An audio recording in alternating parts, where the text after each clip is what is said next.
Hey everyone, welcome back to my channel. So for today's video, I'll be showing you a long overdue tutorial on how to make Puerto Rican pernil. So let's get into it.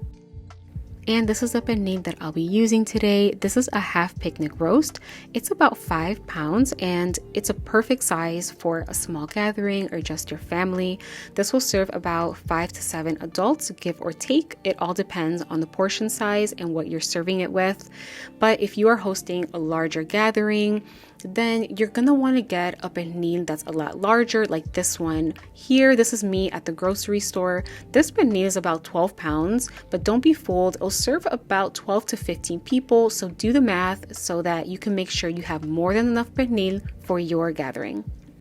All right, let's marinate this pernil. And by the way, I will have all of the ingredients with their measurements in the description box below based on this 5-pound pernil. However, I will also have a section where I have all of the adjustments to the measurements in case you are making a larger pernil. That way you can double, triple the ingredients as needed.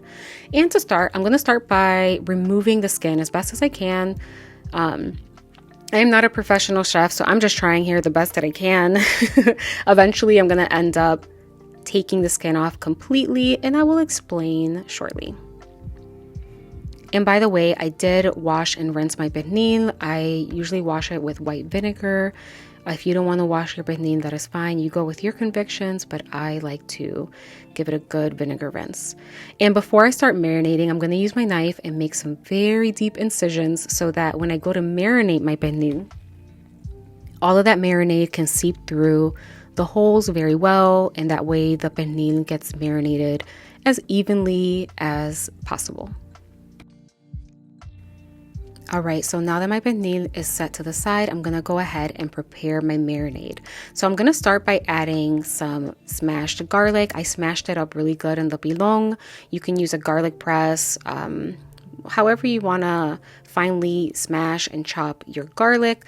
Now my rule for garlic and pernil is 1 garlic clove per pound. Since my pernil is 5 pounds, I'm gonna add 5 garlic cloves. Now you can add more garlic if you like.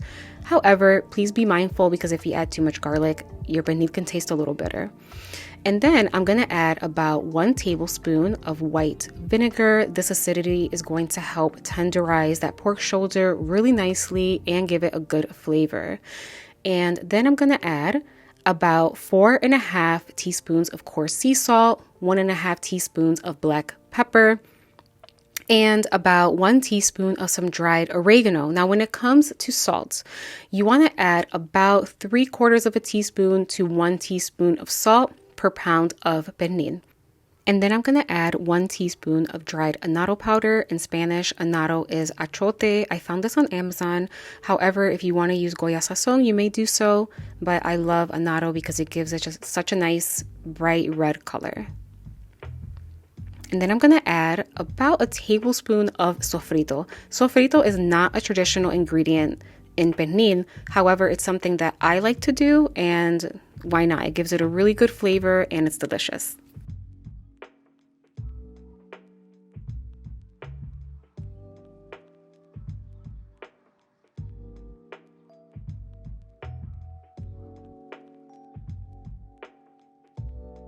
All right, and now to finish up the marinade, I'm gonna add about 1/4 cup of extra virgin olive oil, but I'm gonna end up using a little more just to make sure that that marinade is nice and slippery so that when I season my pernil, all of that marinade and the spices, they can seep through the holes that I made earlier.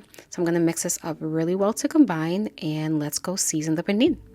And really quick, I wanted to show you the quick little dry rub that I made for the pernil skin.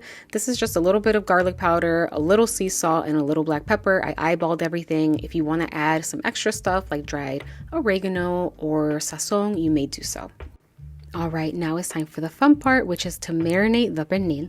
Now, I am using some kitchen shears to remove the cuerito. If you hear me say cuerito, cuerito just means the pork skin.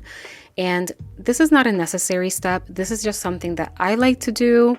I just like to season it separately. That way I can freely marinate the pernil without worrying about the cuerito getting wet and therefore getting soggy when I go to roast my pernil. And I don't want a soggy cuerito. I want it to be nice and crunchy. So I can set it to the side and worry about it after I marinate the pernil. Now this is pretty self-explanatory. I'm just going to pour the marinade over and just coat it and marinate it as evenly as possible, making sure to stick my fingers in all of those incisions that I made earlier. That way the spices can penetrate the pernil really nicely. And FYI, I am using some latex-free nitrile gloves. These are food safe and they're very inexpensive if you're looking into like some affordable food handling gloves. And yeah, that way I don't have to worry about my fingernails turning orange. So now that my pernil is set to the side, I'm going to very quickly season up my cuerito using that dry rub that I made earlier. It's just sea salt, garlic powder, and black pepper. If you want to add some additional spices, you may do so, but I like to keep it simple. I find that cuerito tastes really good on its own, and it doesn't need too much in my opinion, but feel free to do whatever you like. And the good thing about the salt in this dry rub is it will help further dry out the pork skin so that when you go and roast it, that cuerito will be nice and crunchy.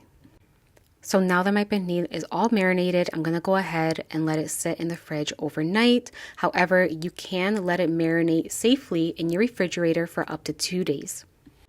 It's the next day and it is time to roast this pernil. So the general rule for roasting pernil is 30 minutes for every pound of pernil at 350 degrees.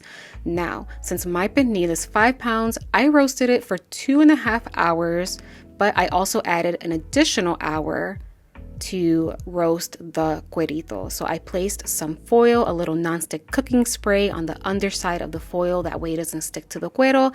And after 2.5 hours, my pernil looks like this.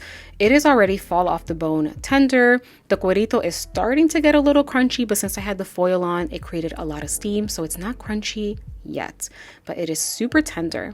Now I'm going to increase the heat in my oven to 375, roast it for an additional hour, and then it is done. I mean, done. The cuerito is extremely crunchy. It is so freaking good. And that pernil, if I were to pick it up from the bone, it would completely fall apart. So good.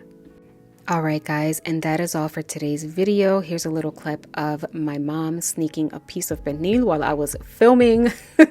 She really loved it. She said it was so delicious and like one of the best pernils she ever had, which is the highest compliment. And as always, do not forget to like this video, subscribe if you haven't already, and hit that notification bell. And I'll see you guys next time.